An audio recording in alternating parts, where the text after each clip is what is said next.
Hello, welcome, Dead Air Specialists. Matchweek number 20. Definitely not doing 3 in one day. No. Joined once again by Mathieu Shepard of Tottenham Hotspur fandom. And shall we just jump straight into it? Yeah, what game should we start with? None of them. None of it? Okay, I'm going home. Bye. Bye. Alright, so number 20. Number 20, here we go. So, if you don't know the score by now, listen to the other episodes. Or don't. No one else does. Matchweek 20 of 38. Brighton with a 2-0 win at Bournemouth. At home. Talk about bouncing back. Well played from Brighton once again, showing like what they've sort of been doing against, I want to say mid-table teams. They're sort of around that area. They've been doing that, putting in those kind of performances week in, week out. So it's not really surprising. Played well, deserved to win. Yeah. What did you make of Bournemouth? Because they've sort of been they've been putting in some decent performances the last couple of weeks. I feel like Bournemouth were unlucky not to get a result, but I feel like at the beginning could have gone Bournemouth's way, but then Brighton sort of picked up their game, turned up the intensity, showed that they wanted to win it more. Definitely. It was just a pretty strong display from a home team that's been getting these kind of results all season, and Bournemouth never really had the opportunity to sort of string anything together, whether it be good or otherwise. So there's not really much a note in that one, is there? No, would you say Bournemouth were safe though? I think Bournemouth are definitely safe because Eddie Howe sort of knows what he's doing. I mean, he's been doing it long enough. Yeah. Especially with this group of players, and he's sort of I think that team and that manager can, finish about 14th, 15th, regroup. I mean, that they do look sometimes to be pushing on, and they can go up there. But I think about 3-4 players maybe short of breaking into that Europa League spots. But it's definitely doable. But we'll have to see. The good thing about the Premier League is no one actually knows what's going to happen. So we'll see how that one pans out. Southampton Crystal Palace, a draw. Palace, I think we'll see that more as points dropped. I'd say points gained because Southampton's been sort of on it. Really, they would have seen it more as a drop in points because the teams that have both sort of like run very hot and cold. They've been playing well in spells and sort of being a bit off the boil in others. So it's hard to sort of call like that kind of thing. But we'll have to once again wait and see. Do you think that did you expect these teams to be doing as well as they have and be pushing on as high as they sort of have? To be honest, I expected worse from Southampton, judging by last season, but they've surprised me. They've been putting in good performances. Mm-hmm. Palace, no, that's about what I expected. They're a one-man team, really. But I feel like, judging by that game in particular, I mean, they got called offside by Saha's hairline. I don't know, but he's got pineapple on his head. But judging by that game, watching that game, just taking it out of context for the rest of the season, that should have been Palace's to win, or at least that's what I would say. Yeah, that's what I've interpreted from the game. Interesting theory. So the Ancelotti revolution continued at Everton with a 2-1 win away at Newcastle, which for some reason wasn't on one YouTube app, but was on the other. But we got the highlights of it in the end. So what did you make of a really strong Everton performance? Yeah, I mean, Everton were a brilliant team. 2 goals from the man with 2 names. Yes. It's a double from the man with a double barrel name. Oh. God, some of the English commentators are just terrible. Terrible people. Can we just have Glenn Hoddle and everything? Just him, just commentating literally every single game because... I mean, it's a bit biased. Who's going to do all the Champions League games? Peter Crouch. I would actually like to see Crouch do that. Have you listened to his podcast? Oh, yeah, it's hilarious. It's fucking great, man. Get Crouchy, Hoddle, and Shearer. Peter Crouch, no, not Shearer. Shearer's in knobhead.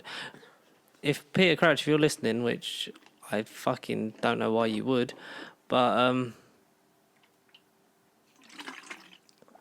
Are you going somewhere with this? No, sorry, I just read a message and then I sort of had like a mental breakdown. What was I saying? Peter Crouch, if you're listening to Peter this, Crouch, if you're listening to this, had please endorse us. We do talk about stuff, but not as well as you. If we could have Peter Crouch, that'd be great. Oh, he's hilarious. He's an amazing guy. So that is what am I doing? Everton game. Everton. Yeah, Everton game. Get back on track. Come on, reel it in. Newcastle, for a team that's been doing really well at home and just really well in general, to especially like to the bigger teams.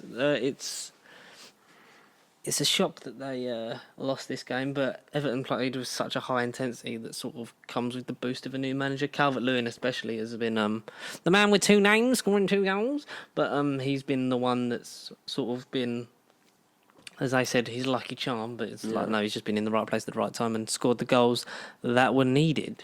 Yeah, and I feel like that's down to Ancelotti drilling the team really, really well, and they're a good bunch of players, really, Everton. They are. They've got a great got squad. Quality in their team. They've got such an amazing squad that it's just a shame that they're not doing better than they are, which they might do because we don't know what day this is anymore, or when the games are. Just a game. It is just a game. I cannot say this, but very well done, Everton, Newcastle. Not really much they could do because even getting the equaliser, they never really looked back in the game. Everton seemed to be in control of it from start to finish. So that's obviously good for you Everton fans out there, if there is any. I don't know. But do you know what, Matt? What? Watford won. They went down to 10 men, but they won 3-0 against Aston Villa. What do you think? I mean, Aston Villa again just had a really poor game. It's a shame to almost see it because they've got quality in their team. Jack Grealish. But they're very inconsistent. Yeah. Like, it's just a shame, but obviously... What can you really full credit to Watford. That Sarr is fantastic. Yeah, definitely. I'll be surprised if he's there. I mean, I said it to you. I'd be surprised if he's there till the end of the season and a bigger team doesn't come in for him. Mm-hmm. He's a big team and a big game player. Like, I'll get on to us when he played against us in a different week. Yes, we will definitely do that. But Watford, for once, being clinical in front of goal, creating enough chances, not really allowing Villa, apart from the slip up with the red card, not really allowing Villa to sort of get the better of them in any sort of capacity, which was probably refreshing to see if you're a Watford fan, because they've been so, like, I don't want to say like terrible, but they just sort of never really looked like they got out of the gate when the season started, kind of thing. You know what I mean? I do. But we shall see if that has any effect in the long run. Some great goals from the players. I did not save who it was and I don't remember. But very good all round and interesting. We'll go on to you. Norwich City versus Tottenham ended 2-2 at Carrow Road. What happened? Spurs chose not to press, not to play really. I think we were very, very lucky to even get a draw out of it. Kane's penalty at the end. Again, I was watching the game and to even get Kane's penalty, Ali, again, runs forward, doesn't know what to do, doesn't know what to pass. He did a cute pass to Kane and Kane won a penalty in the end that helped us draw. But Pukki had a goal disallowed that. I mean, this vile offside ball was just terrible and like that goal should have stood. Yeah. Because I don't believe you can be offside by a millimetre of your shoulder. It's just ball. Alderweireld, Gazaniga did all they could, but our defence is seriously lacking, and we're lacking in the midfield department because we need someone turn around, give the ball to Ali, and we also need the runners to go ahead of him. And we were lucky to scrape a draw. Would you say that Norwich should have had all 3 points? Yeah. Yeah, well, 100%. They should have had all 3 points. They were the better team on the day. And Vertonghen scored that own goal. Oh, yeah. Oh, you got to love commentators. Oh, and Alderweireld's knocked it into the path of Vertonghen. You know, that French player who's our right back and also not Belgium in the slightest. Yeah, and To be fair to Serge Aurier, looks nothing like Jan Vertonghen. Not even similar. Like there's no comparison. I mean, they're both wearing a Tottenham shirt. Maybe that was... Maybe he got confused. But yeah, is Jose having a positive impact on your team? I mean, we're not 14th anymore. Yeah. I feel like he is. But you're not keeping as many clean sheets as you probably would want. Yeah, but we weren't keeping clean sheets with Pochettino either. Yeah, but for a man who's very, defence first. I feel like the impact Mourinho has had, I don't feel like we're going to see results until next season. Yeah, when he's pissed everyone off and then he leaves after that. But it's a case of he's come in, he's revitalised the players that he clearly wanted to revitalise. He's given a breath of fresh air to Alderweireld and Ali and Mora and stuff like that. But we do have an injury crisis at the moment because Pochettino liked a very small squad that wore it very, very thin. So we're missing players in key positions, and I feel like Mourinho is doing the best he could because the way that I see it, and I know a lot of people don't, but the way I see it is Mourinho is winning us games. Yeah. That under Pochettino, we would have still been losing. He's dragging us points. Yeah, we're not keeping clean sheets. We're not doing this. And we could be giving much better performances. But judging by this season, he's at least getting us points that Pochettino would have lost. Whether it be a draw or a 2-1 win or a 3-2 win, he's at least getting us those points. Yeah, and that's the main thing that you want to take from that right now. Yeah.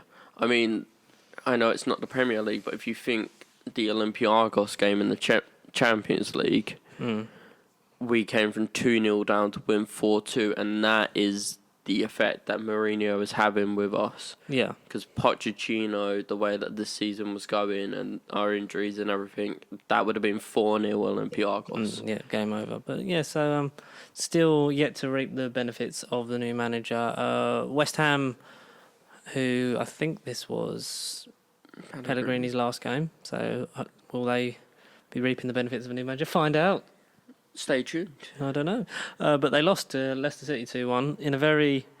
I'd say they were quite unlucky because Vardy didn't play this game. No. And Leicester looked a completely different side without him. Yeah. Because they'd have up top, they had Gray up top, didn't they? Or Iheanacho? I think Iheanacho came on later, but I think Gray, because Gray's the one that got the penalty and got the second goal as well. Oh, yeah. But he won the penalty, but it wasn't a convincing take. But they just, as good as a result it is for Leicester, that's not the best that we've seen them play this season.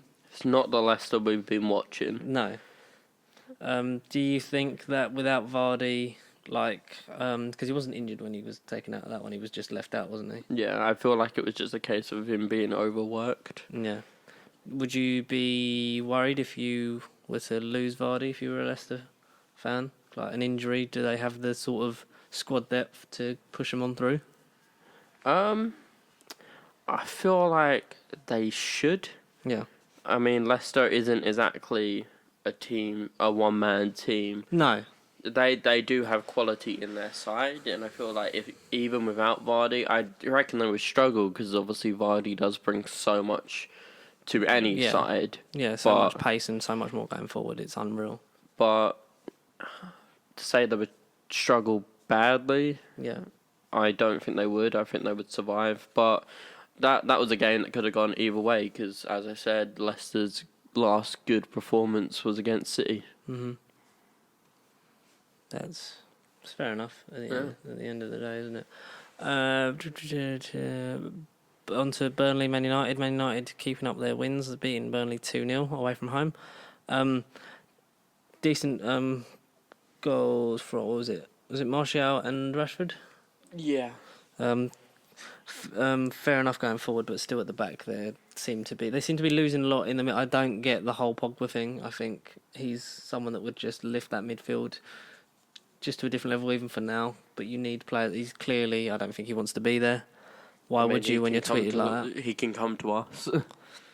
I think he'd fit in well, because he would take a lot of the pressure off Delhi. Well, that's the player that we kind of need. We need a strong attacking forward CDM. Yeah. We need a Pogba.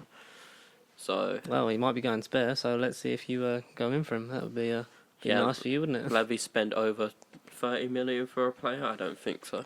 Well, you never know. Do you think Man United are safe for top 4? No. And should Burnley be worried? Burnley shouldn't be worried, although they're not playing as good as they have been under Sean Dyche. Yeah. As of late, I think Burnley were a little bit unlucky because obviously Rashford's second goal came in like the last minute. Burnley missed a couple of chances and kind of squandered it. But I don't know. If United keep it up, they should get at least Europa. But this is United and this is Ollie, so You never know really what's going to happen with that kind of they team. could end up 10th at this point. Who knows? They could. Well, speaking of not knowing what team you're going to get, Arsenal 1, Chelsea 2. Unlucky not to get more out of this game, I feel, because Arsenal led the game from the 14th minute. We were a lot better, more organised. We seemed to be playing a lot better, but I think you got a sense of just how unfit the team is because they just sort of couldn't keep that intensity up for 90 minutes. A problem which they rectify in the next game, but we can't get into that just yet.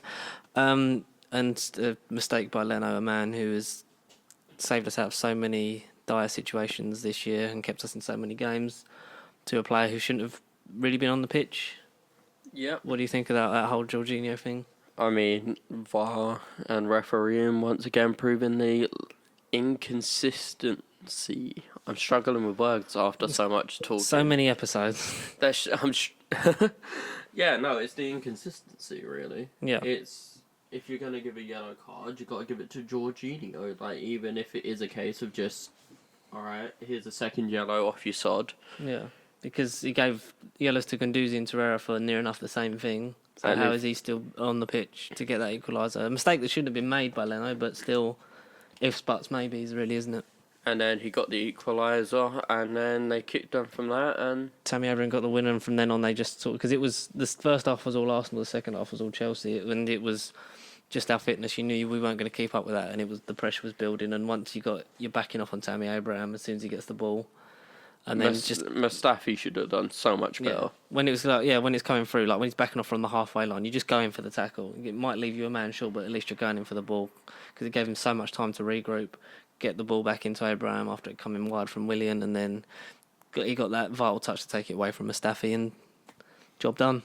Yeah, 3 points 2-1. to Chelsea, but unfortunate. A lot happy with the performance, I know, but I'm needing some points to go along with these performances, and it's only going to get better, but.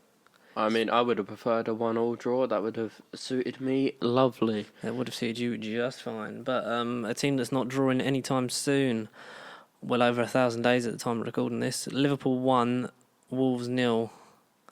Sure, I mean, like you were saying when we were watching the highlights, like what more is there left to say about Liverpool? Except from Mo Salah, you little dancer! Oh, Jamie Carragher's here. For scoring an absolutely alright, decent goal, but Against no defensive United, but that's the future. sorry. I'm going to soundbite that and put it in like I hate it. I hate him so much. Well, Jamie Carragher. Yes. I don't. He's just a man whose voice goes right through me, and his opinions are very sort of one note and sort of tunnel vision. Like I get it. Like you'd be excited to be an ex-Liverpool player right now and be a Liverpool fan, but like Shouldn't have a job. well, yeah. I mean, you spit at children on the motorway, and that's what you get. But that's not how some people like big media conglomerates work. Wolves unlucky because, like we said, they've been, especially in the last 3 games, been playing really, really well. Just sort of luck, like just coming up against Liverpool. I don't think anyone's going to take that many points off them, if any. So it's just hard to sort of. That's the thing. Like Liverpool is just such.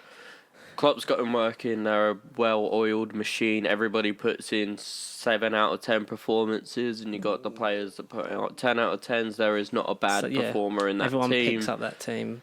Like, and it must get to a point where it's the mentality of like, oh, they haven't lost. Like, how are we going to beat them? Like, that's already subconsciously getting you down before you've even hit kickoff.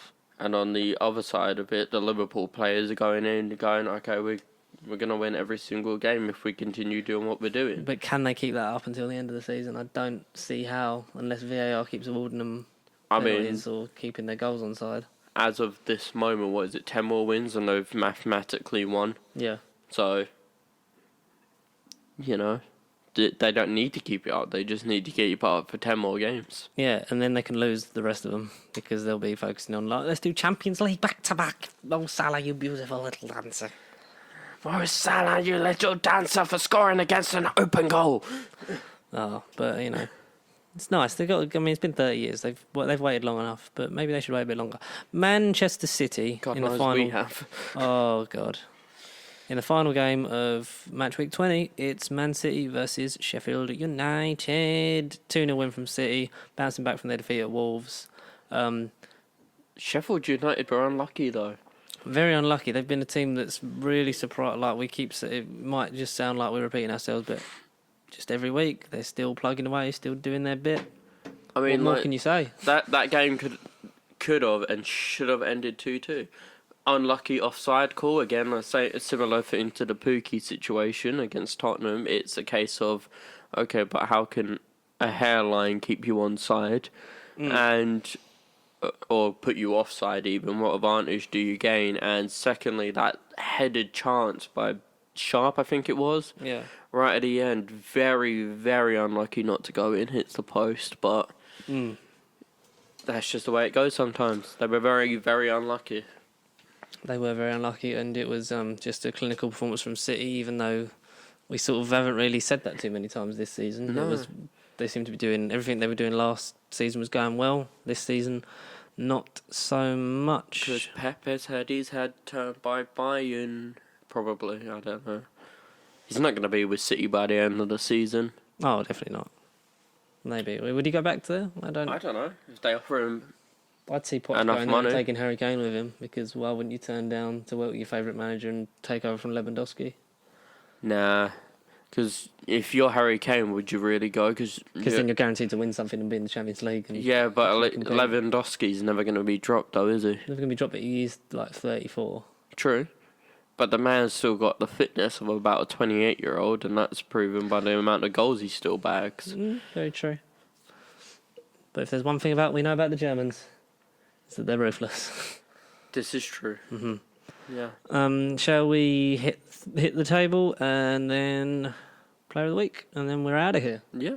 So you know the drill by now. From 20th upwards, Norwich bottom with 13, Watford stay 19th with 16 points, Aston Villa 18th with 18, West Ham still hovering above that relegation zone with 19 points, 16th is Bournemouth with 20 points, 15th is Southampton with 22, 14th Brighton with 23, 13th Burnley with 24, also on 24 is Arsenal in 12th, 11th is Newcastle with 25, Everton 10th with 25, Crystal Palace 9th with 27, Sheffield United 8th with 29, Wolves 7th with 30, also on 30 and 6th is Spurs. Man United in 5th with 31 points, Chelsea in 4th with 35, Man City 3rd with 41, Leicester 2nd with 42, and still up there, 55 points, Liverpool top of the table. And doesn't look like it's going to be changing any time soon. So, Matt, who is your player of the week for match week number 20? That would have to be Show Me the Mane. Show you the Mane. Yeah, fair enough. He did a really good game for Liverpool, as he always sort of does, annoyingly. He's always there when you need him. Yeah. Because every other team, there wasn't really a standout again, so you got to look for someone who at least won a game. Yeah, I get that. For me, my player of the week is Dominic Calvert-Lewin. I should have gone with Calvert-Lewin. Especially last game and this game, like getting a brace. So I think he's benefiting so far from the Ancelotti revolution, and hopefully that continues. He's a great young player, been scoring some good goals.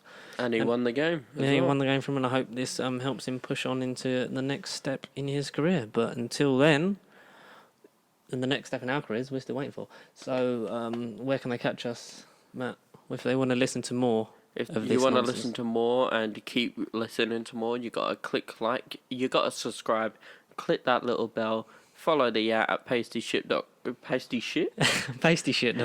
at pastysheep.com At Pastysheep. on Twitter, And all and your social medias. and follow mine down below as well. Yeah, 'cause you can follow all of our personal things, and email us in, tweet us, hashtag Dead Air Specialist if you want us to talk about anything that you think we've missed out, or you want to get involved with your opinions on your team. That's what it's all about, is opinions, and share it around if you're already subscribing, and subscribe if you're new here, because help us grow, helps us make more things. But until then, thank you, Matthew, for like, subscribe, and all that good stuff, and I'll see you later. see you folks next time.